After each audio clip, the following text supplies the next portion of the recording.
Within the Brooklyn platform, we have a supplier relationship management module. In this module, you can do anything from basic to advanced governance. I'm going to take you through some of the standard features of the module. What you can see here is a single timeline view of all the events that are in the past, up and coming, or on future. These events are such as contract notification periods, contract end dates, risks that are coming out of their agreed acceptance period, meetings coming up, meetings that are by team, what they're about, who they're with, and the amount of agenda points that are held within. There are search capabilities on this view. You can zoom out. You can either switch the views to be a traditional calendar view and view it by month, week, day, or you can switch it to look at an hour by hour view. You can also use the global filter here to filter out any noise that's not to do with you. So you can specifically go on to manager. If you're the manager, you can filter by anything that's related to you and that you're leading on. Similarly, you can filter by business unit, specific organisation or specific contracts, or you can do it by segmentation tier. I'll switch to the platform now to show you some of the capabilities and what the actual meetings themselves look like. This picture here, which is a view of the meeting organiser. Meetings within the platform can be accessed in multiple ways.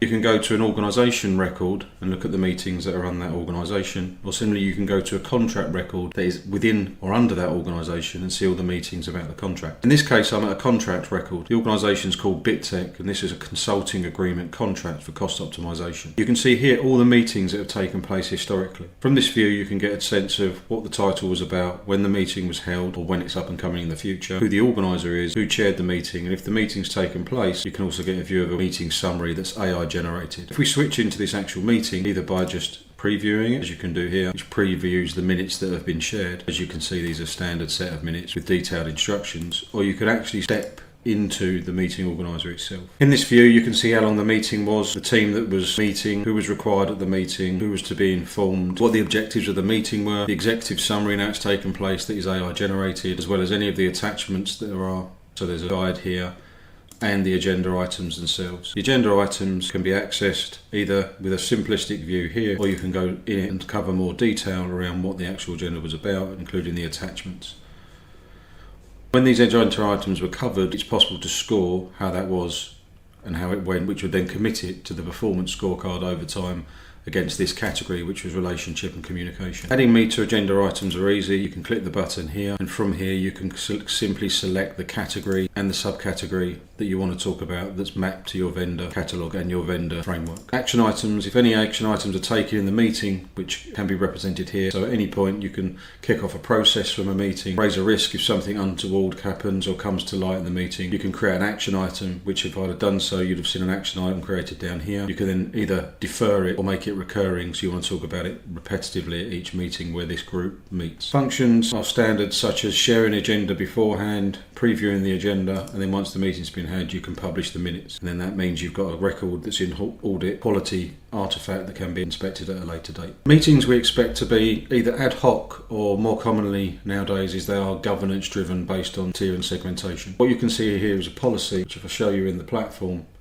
is essentially an automated reminder and setup for driving a meeting.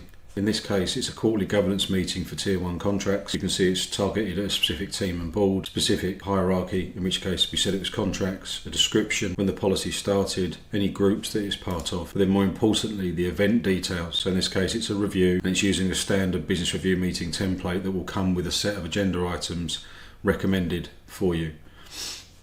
You have the ability to set the owner for the meeting, in which case it's not a named individual, it's the contract manager, because it's a contract level review, and from then you can then identify the triggers, in which case if the tier is a critical supplier, it's going to be completed within a 3-month reoccurring basis based on past review. So the review you have, you close the review down, next review gets set up, and it's 3 months pattern. This is an advanced capability that you can target all type of events, all type of activities, and all types of scheduling, either on a calendar, on a recurring basis, or just once per contract. This starts to begin to be able to automate your governance that makes up the majority of your supplier relationship management activity. You saw me earlier score an agenda item on how that went. I said that this gets put onto a scorecard. This is a view of that scorecard against that same vendor. What you can see here easily is that from this view, there was an average score out of 10 over time of 6.6. But you can see at a more granular level against the framework where there's potential issues that have taken place over time. You can see that there's been some issues in a commercial life cycle sense, like a few meetings back there was some problems here. More importantly, you can then inspect them quite quickly to see what those issues were. So here's an example, risk and compliance. We can look at, there was something happened here.